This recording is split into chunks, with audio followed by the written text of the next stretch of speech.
बोले भैया एक दिख रहे हैं बीच में केवट जी, बुलाए जाए। हम व्यवस्था करते हैं, उनको बुलाते हैं। राम जी ने कहा नहीं नहीं, आज तुम बस देखो, चुपचाप रहना। आज तुम सीखो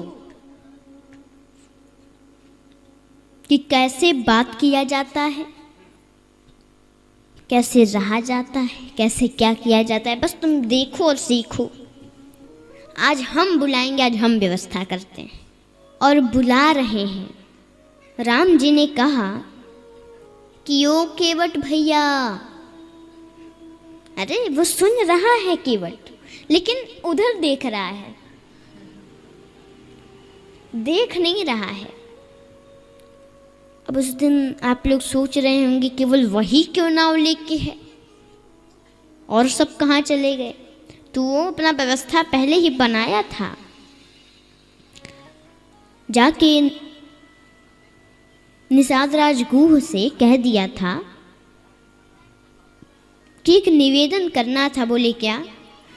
तो भगवान श्री राम आ रहे हैं और हम उनको पार ले जाएंगे, और एक दिन केवल वहाँ हमारी ही नाव रहेगी और किसी की नहीं। सबको बोल दीजिए कोई जिस दिन नहीं आएगा। बोले बस एक ही दिन की तो बात है, ठीक है बोल देंगे।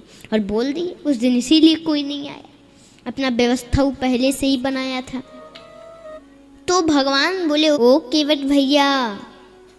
हाँ, वो अपने मस्ती में उधर देख रहा है, कोई फर्क नहीं कि कोई ये भी नहीं सोच रहा है कोई बुला रहा है, ऐसा वो कर रहा है एक्टिंग, उधर देख रहा है। फिर बोले थोड़ा जोर से, लक्ष्मण जी तो बोले भैया एक पहली बात कि कोई आया नहीं, और एक मिला भी तो बहरा है, सुन ही नहीं रहा है, केवल ऐसे ऐसे कर रहा है, उधर देख रहा है, आपकी तरफ देख भी नहीं रहा। बोले लक्ष्मण तुम शांत नहीं रह सकते, देखो तो थोड़ा जोर से बोले ओ केवट भैया इधर देखिए। तब वो केवट देखा, बोला हाँ। भगवान ने कहा इधर आइए, हमको पार जाना है। बोले हमारे पास टाइम नहीं है, हम कुछ काम कर रहे हैं, हम व्यस्त हैं। लक्ष्मण जी ने कहा भैया इसके नाव में न कोई एक भी आदमी भी नहीं है कि वो उस पार भी ले जा रहा हो, उसको काम है, केवल चुपचाप खड़ा है और उसमें भी कह रहा है हम व्यस्त हैं। ये क्या है भैया? हम उसको समझाते हैं। भैया मेरी बात मानो, हमें एक बार कहो, वो तो आएगा ही, उसका पूरा खानदान आएगा मनाने के लिए। श्री राम जी ने कहा कि पागल नहीं न हो, बीच में है, किनारे पे नहीं है, उसका खानदान आके क्या करेगा? वो तो जब तक तुम खानदान बुलाओगे तब तक वो नाव लेके चला जाएगा उस पार। इसके परिवार का खानदान काम क्या करेंगे? एक तो यहाँ कोई नाव भी नहीं है और खानदान वाले आ भी गए तो अगर किसी को चलाना ही नहीं आता होगा तो क्या करोगे? तो फिर ना हम लोग घर के रहेंगे ना घाट के। इसलिए बस चुपचाप तुम देखो। मांगे नावन केवट आना, मांगे नावना केवट आना, गे नावन केवट आना, मांगे नावना केवट आना, कहीं तुम्हार मरम में जाना,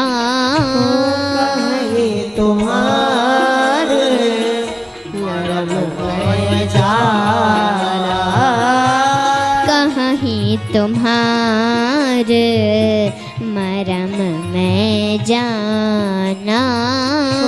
कहूँ तुम्हारे मरम मैं जाना। मांगी नावन केवटाना। भगवान श्री राम नाव मांग रहे हैं पर केवट नहीं आ रहा है। भगवान श्री राम बुला रहे हैं पर ये नहीं आ रहा, कह रहा है हम नहीं आएंगे।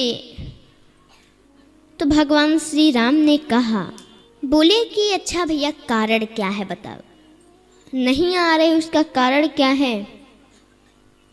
तो बोले प्रभु कहाँ ही तुम्हारा मरम मैं जाना। बोले सुनिए, हम आपके मरम को जानते हैं। बोले क्या मरम जान गए भैया। बोले कि आपकी एक बात बड़ी वायरल हुई थी, हम भी सुन लिए थे।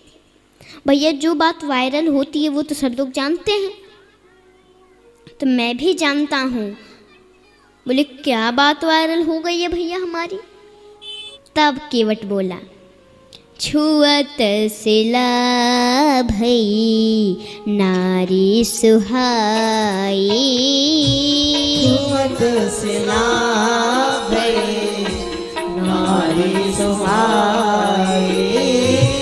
छुअत सिला भई नारी सुहाई। छुअत सिला भई नारी सुहाई। मुझे पता है जब आप विश्वामित्र जी के साथ में गए थे तो रास्ते में एक शिला थी, पत्थर, नारी की आकृति बनी थी, चढ़ा सा आपके चरण से स्पर्श हुआ तो छुअत शिला भई नारी सुहाई। सुंदर नारी बन गई, अप्सरा बन गई। आहन तेन काठ कठिनाई। पाहन तेन ठेनाई। पाहन तेन काठ कठिनाई। छुअत शिला भई नारी सुहाई। छुअत शिला भई नारी सुहाई। प्रभु मैं आपको बिठा लेता, लेकिन बात क्या है कि ये जो हमारी काठ की नाव है इसी से हमारा गुजारा होता है। आपके चरण धूलि से वो नारी बन गई, और अगर मेरी ये काठ की नैया आपके जब चरण पड़े, सोचिए आपके चरण स्पर्श से वो नारी बन गई, तो अगर हमारे नैया पे आप चढ़ गए तो अगर ये भी नारी बन गई तो हम क्या करेंगे। एक को तो लेके परेशान हैं, अब दो दो आ जाएंगे तो तरने मुनि धर ने होई जाई। तरने मुनि धर ने होई जाई। तरने मुनि धर ने होई जाई। तरने मुनि धर ने होई जाई। बाट परई मोरी नाव उड़ाई।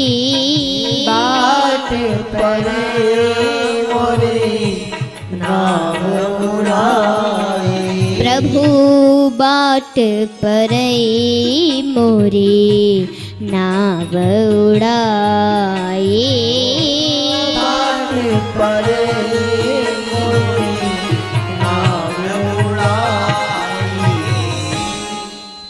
प्रभु और अगर ये भी नारी बन गई तो किसी तरीके से तो हम इस नाव को चला चला के अपनी पत्नी, अपने बच्चों और हमारा पेट भरते हैं। एक तो ये हमारे सिर पे आ जाएगी, एक और बोझ आ जाएगी, और एक और बढ़ जाएंगे खिलाने वाले।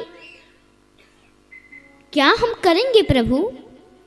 हे प्रतिपाले ओ सब परिवारो, प्रतिपालो सब परिवारो, यही प्रतिपाले ओ सब परिवारो, यही प्रतिपालो सब परिवारो,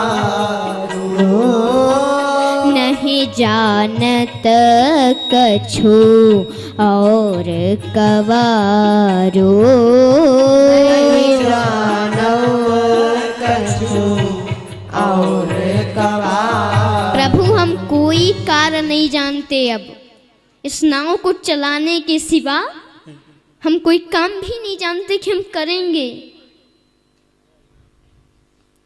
और हमारे पास दूसरी नाव भी नहीं है। ये स्थिति बन जाएगी तो फिर हम कैसे अपना भरण पोषण करेंगे प्रभु? इसलिए नहीं जानत कछु और कवारो, जानत कछु और कवारो, मेरे प्रभु नहीं जानत कछु और कवारो, नहीं जानत कछु और कवारो। और कोई काम हम नहीं जानते, तो यही बस कारण है हम नहीं आ रहे हैं। लेकिन प्रभु हम बिठा लेंगे अपनी नाव में, पार भी कर देंगे, पर हमारी शर्त है। लक्ष्मण जी ने कहा भैया अब हम नहीं देख सकते, अब ये शर्त लगा रहा है। और बताएं क्या शर्त लगाएगा? सुनिए भैया, ये बोलेगा कि ठीक है शर्त यही है, आपको हम पार कर देंगे और जाएंगे आपके बाप से, आपके पिताजी से मांग लेंगे उसका पैसा, बोल देंगे पार किए हैं आपके बेटे को तो दीजिए, यही इसका शर्त है। राम जी बोले तुम मानते नहीं हो लक्ष्मण, पहले तुम हमारी बात सुनो, जो हम कह रहे हैं वो पहले सुनो। ये कह रहे हैं कि क्या शर्त बता रहा है ये तो पहले सुन लो, बाद में फिर कुछ कहना। अपने मन से ही बता रहे हुए क्या शर्त लगाएगा, पर पहले वो सुनो क्या कह रहा है। बोले हाँ भैया बताओ क्या शर्त है, जो कहोगे वो हम मानेंगे, लेकिन हमको पार कर दो।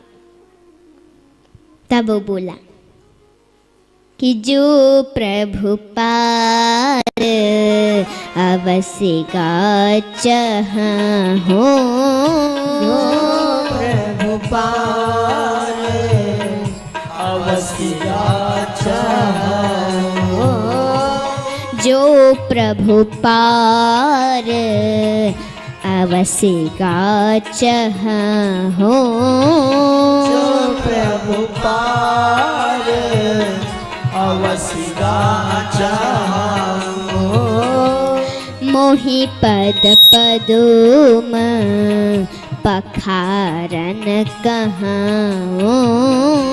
मोहि पद पदुम पखारन कहाँ हो, मोहि पद पदुम पखारन कहाँ हो, मोहि पद पदुम पखारन कहाँ हो।